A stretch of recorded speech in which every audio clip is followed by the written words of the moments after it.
A normal person would make a welcome video to introduce themselves to the world like this. But I'm not normal. I am fueled by chaos. So let's go through my entire Alice in Wonderland book collection, see how many I have, what are my favorites, and a few reasons as to why I collect these. The thing is I actually don't know how many I have. I know it's triple digits last time I checked. So we'll have a counter somewhere that says like what number we're at. But really, I just want to go through. I labeled all of these with the year. If there's a story behind any of them, I'll definitely let you know. I'll really show you those core favorites for me that like I always display, I always want to show. And then actually I have a handful of antique copies as well that I want to show off. So we're going to go through it all. So how I've collected over the years is from like new releases, right? So Barnes & Noble puts out a new collection every single year for their classics. And I also thrift and antique shop a lot. So a lot of these are older books because I found them in stores, or I found them through like eBay, Etsy, Instagram for sellers who are reselling books and stuff. So that's where a lot of these came from. For the first like few years, I would say I was trying to get more quantity than quality. And then over the past few years, it's actually been more quality over quantity. I've kind of toned down. I've actually capped my collection. Now I'm only collecting rare copies, antique, or just like vintage ones that I absolutely adore. We're gonna make ourselves comfortable, okay, guys? And so this is what I have found out through the reselling community is that anything that is considered vintage is 25 years old, all right? To make it easy, right, we're in 2025, so anything that's 2000 or older is considered vintage. The fun part is that once you get to 100 years, it's considered antique. I do have some antique copies that are over 100 years old. They're my babies. I will never separate from them. I love them so much. I hope that they live to be 1,000 years old. Oh my gosh, let's get to it. I wonder how many there are gonna be. My lucky number is 127, so I'm gonna say 127. But I don't think it's 127. I don't know. We'll see. It's a lot. We'll see once we get there. The first one I want to start off with, which is in my favorites pile, is this one right here. I don't know if anybody else went through this as a kid, but I know that my elementary school had this thing every single year. Scholastic came out, right? They put hundreds of books on the tables in the library, and they brought every single class in one by one, and they said, hey, pick out any book that you want. It's free. One book. That's your book. You get it. Boom. Free. That's it. Like we had the book fairs too, don't worry. But like this was like, I like this one more than the book fair, if that's saying anything. So one of those years, I went in and everything, and I picked up Alice. This one was the first one that I had for a really long time. I believe until like maybe a few months before I went to college, which was in 2014, when I saw another copy at like the bookstore. I think it was like Barnes & Noble. And I was like, oh my gosh, this is so pretty. And I love Alice in Wonderland. So why don't I just get another copy? Because like, that's not weird at all. After that, it kind of just became its own thing. So because of Scholastic and this book right here, this collection exists. So this is from 2016. I love the illustrations on this one. It's from 1990. I'll say this, one of the top reasons on why I picked some of these the way that I did was because of how they were illustrated. So I'm an artist myself, and one of my dreams, I guess, is to illustrate an Alice in Wonderland book. We'll see if I ever get there. This is 1989. This is 2017. So there's no date, but I know it's definitely vintage. It's from 2018, so very modern, but we can just appreciate a Robert ink pen. This is 2016. I love the red on it. 2011, annotated Alice, 1960. This one's really interesting. It's Alice in Winter Wonderland. So it's like this, it's the story. It's just more like the Mad Hatter is a ram. Right. And it's just like all these like wintry aspects to it and everything. And it's 2024, so very, very new. This is 2012. It's 2001. Here's the story. When I picked this up at a store, antique store, thrift store, something, I can't remember where I got it. A lot of these books have inscriptions in it from their past owners. So the whole time I was thinking, gosh, the kid who had this before me. I was talking to my friend who is also an Alice collector, and she had seen this. She goes, I have that same exact stuff in mine. And I said, really? We're doing some research and we found out that the illustrator drew in here and painted like all of these copies. So hopefully our research is correct and I wasn't just talking. This is a modern library. It has no date, unfortunately, but definitely vintage. No date. Again, what is up with everybody in the no dates? Definitely vintage. Here is a set that I have from 2001. I'm pretty sure there's no date on here, but I did get it in Paola, Kansas in 2014. That's the inscription that I put in there. 1974 on this green one. 1968. 2011. This is another modern library. I don't think this has a date in it. No. No date on this one either. And I'm getting really sick and tired of the no dates. If I have to pick up a no date one again, I'm going to throw it at the camera. No date, but the inscription says 1974 on the inside. This one just says Lewis Carroll on the front and the spine, but it's 1978 and has both stories in it. So this was from 2015. We'll do this itty bitty one. That's from 2011, 2013, 2004, 1992, 1944, 2000, 1960. No date on this one, and no date on this one as well. 2016, 2013. This one is from 2000, 2016, 2015. And I am a designer, so I use the Pantone colors all the time. And this one is a Pantone swatch book for Alice. So it's 2017, 2020 on this one. This one is a set as well from 2015, 2007. Without giving too much detail on their personal life, I have a really, really close friend whose mother passed away. They had handed me these. And they were like, I hope you don't have these. And I was like, oh, I do, but like not that big of a deal. Like, you know, I'll have 2 copies. I was going through it. There was a bookmark and they had said, oh gosh, I'm sorry. The mom stuff is in there. And I was like, what do you mean mom stuff? They were like, oh yeah, no, these were my mom's book. They were in her book collection. And I instantly started crying. That means more to me than I could ever express in words. The fact that something so dear to a parent was gifted to me, something so special, feels safe in my collection rather than just, you know, out there in the world or being donated or anything like that. That's what makes me cry too. Along with the fact that these are very sentimental and belong to someone that you loved. Okay, that's a story. And I don't want to get into it because I'm going to start crying again. Anyways, this one's 1989. This one has no date. This one's 1946. 2012. Here's a set from 1946. This is 2014 and it has all of his stories in it. It's from 2009, but like, look at these. These are amazing illustrations. 2010, so cute. And this is a Borders classic, R.I.P. Borders. Hot take, I love Borders more than Barnes & Noble. 1999, 2021. This is 2026. This is my sister's. When she moved to California, she gave me all of her Alice books because somehow we both started collecting them. I don't know which ones are hers, but I'm housing them for whenever she wants them back, she can have them. If she doesn't want them back, then they'll stay in my collection to be cherished forever. But this is 2011. 2015. This is 2009 and 2015. I have 2 copies of this 1951 version, which is fine.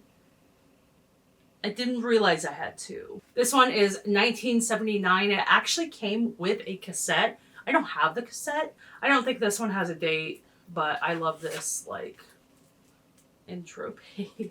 Just a classic 2000s version of it. 2011. No date on the International Collector's Edition. Here's the beat up one that I was talking about earlier. So, no date. I will figure out how to paint.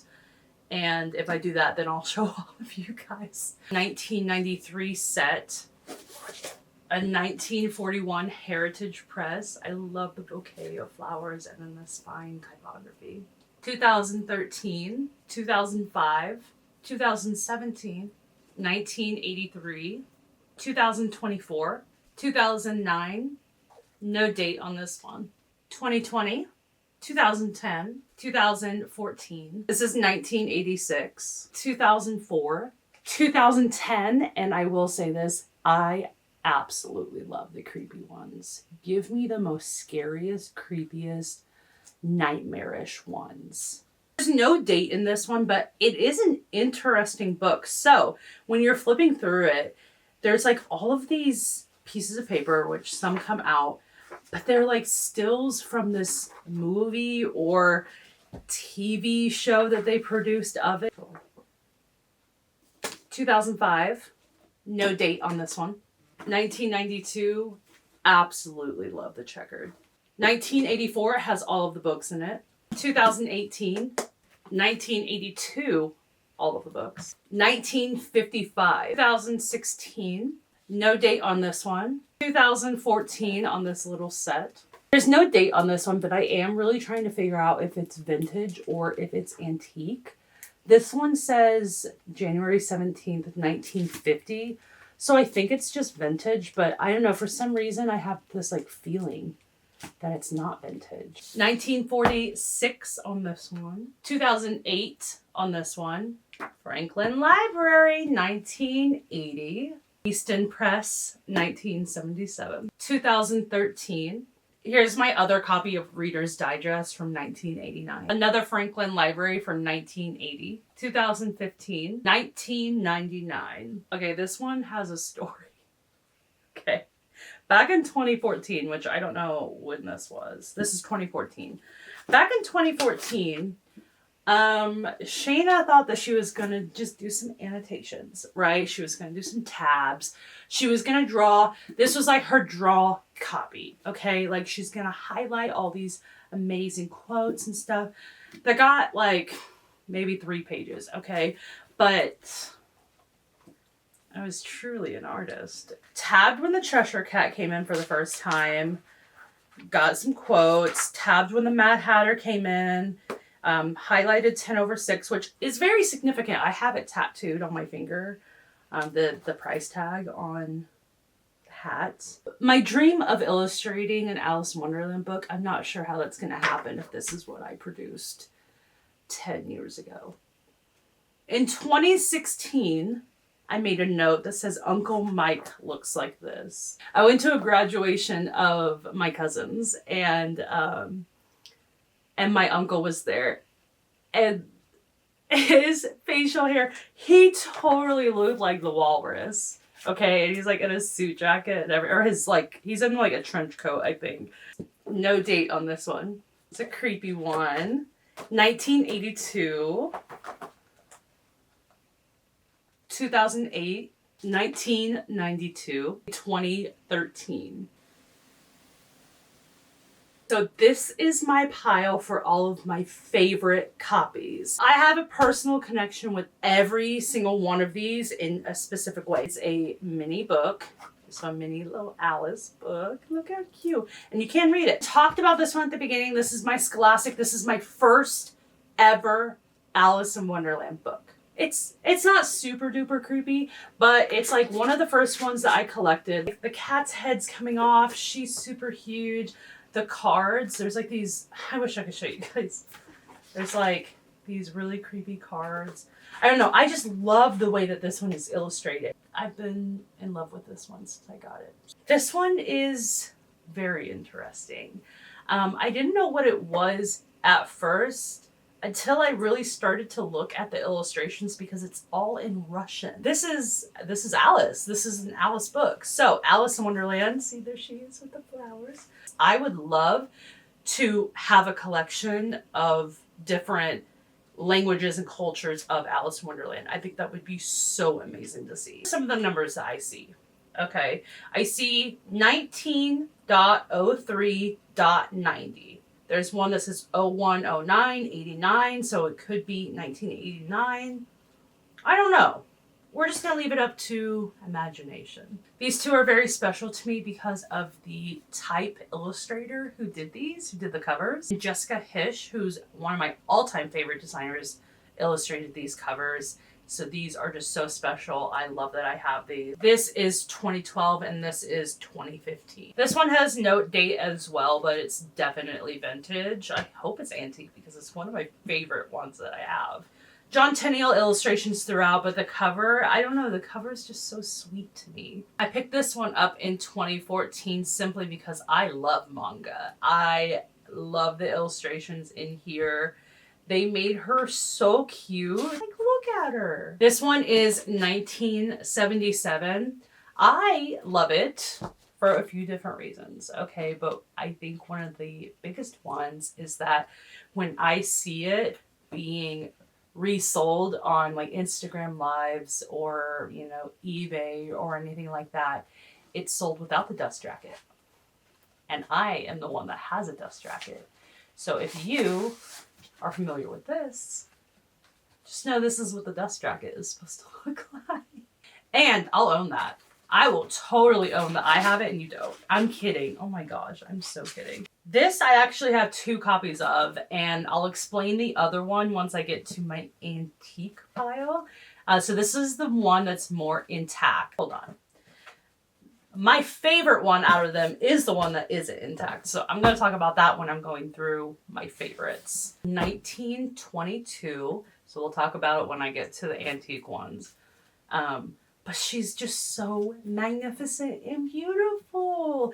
I love the older ones, like the ones that are literally tearing apart. And if she gets to the point where she is just not repairable, which she's sticking together pretty good right now, then I'll, you know, repurpose her plates and everything. But until then, she lives on my easel, actually.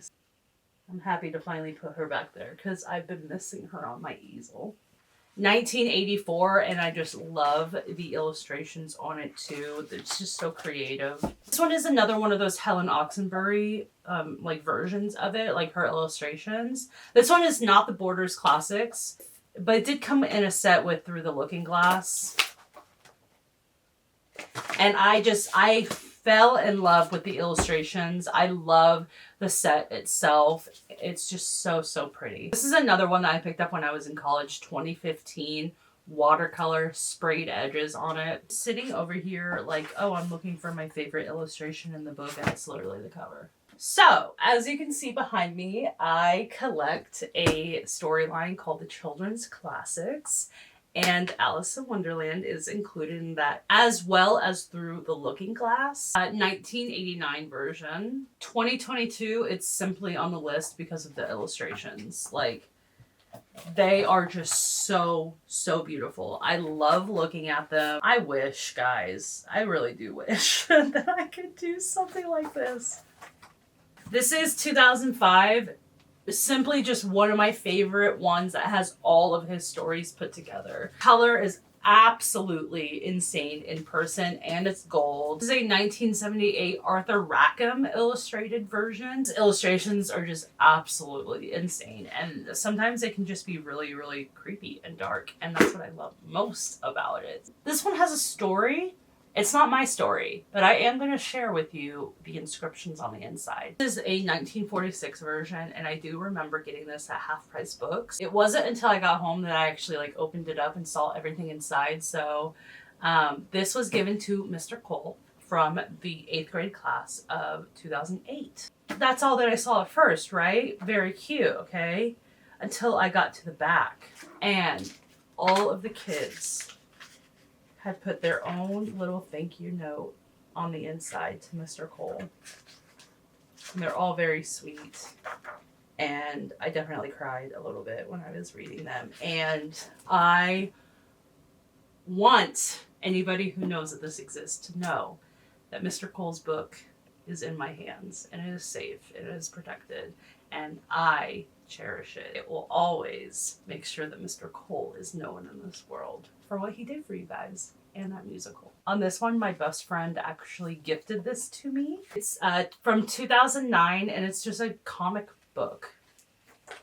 edition of it. It's painted by Ariana Lamelli. When I grabbed this book and it got sent to her, I had said, hey, here are my two favorite scenes, right? I love when the cards are painting the roses red. And I love in Through the Looking Glass when she's talking to the garden of flowers. If there's some way that we can just mix those together, that would be amazing, right? And she did. Some wildflowers up here. We have a card with a paint bucket and a paintbrush painting the roses red. It's on the side as well. It's literally so perfect. So I do have a bucket list, right, of sorts. Books that I want to find out in the wild, or books that, you know, I'll buy online and everything. I'm not going to tell you what the other ones are because they're so ridiculous. I will never get them, but you know what? I need them on the bucket list just to like have some sort of goal, right? I saw paintings of these, right, online years ago, okay? And I wanted to like buy prints and everything like that, but I never knew that it was from a book. So this is the 150th anniversary of Alice in Wonderland that's illustrated by Salvador Dali. Did not want to buy this book online. Like, I didn't want to buy it new or anything. I wanted to find it out in the wild or being resold or something, and that is what happened. So this was a bucket list item. I wanted to find it very organically, and I got it this past year. So 2015, that's what this year is. This is 1928, so it's so close to being antique, but not quite there.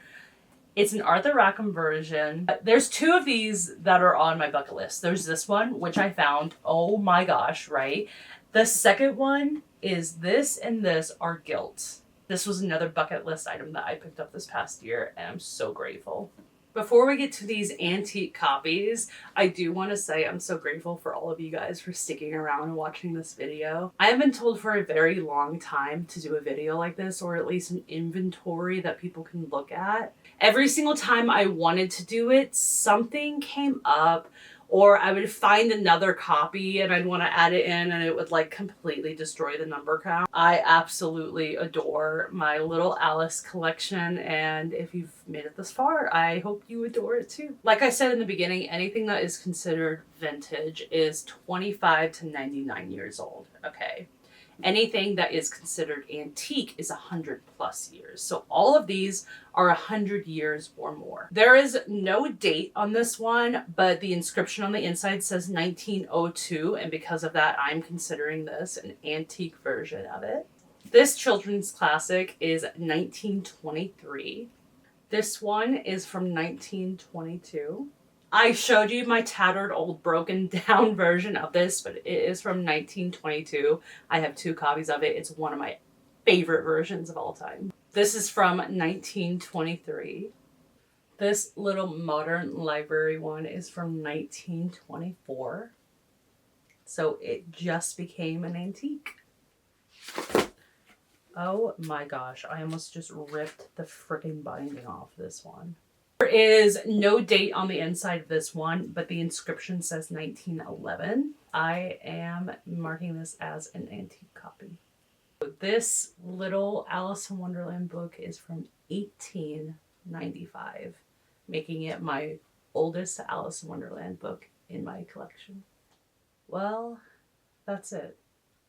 This was really fun. I love counting them, and thank goodness I'm actually doing this because I did not count this whole entire time. In post, I'll put up the numbers and we will see how many I actually have. It brings me so much joy whenever I go out shopping at the thrift stores or antique shops and I see one out in the wild. See one online that just, you know, sparks this like intense need to get it, right? The fact that like some of these are gifts from people who are like, I know you love Alice and I found this out in the wild for you and I knew you need to have it, or they're gifted from their family members to me. Anyways, I'm Shayna from SL Archives, and I hope you're ready for some more chaos. So, until then, I'll see you guys later.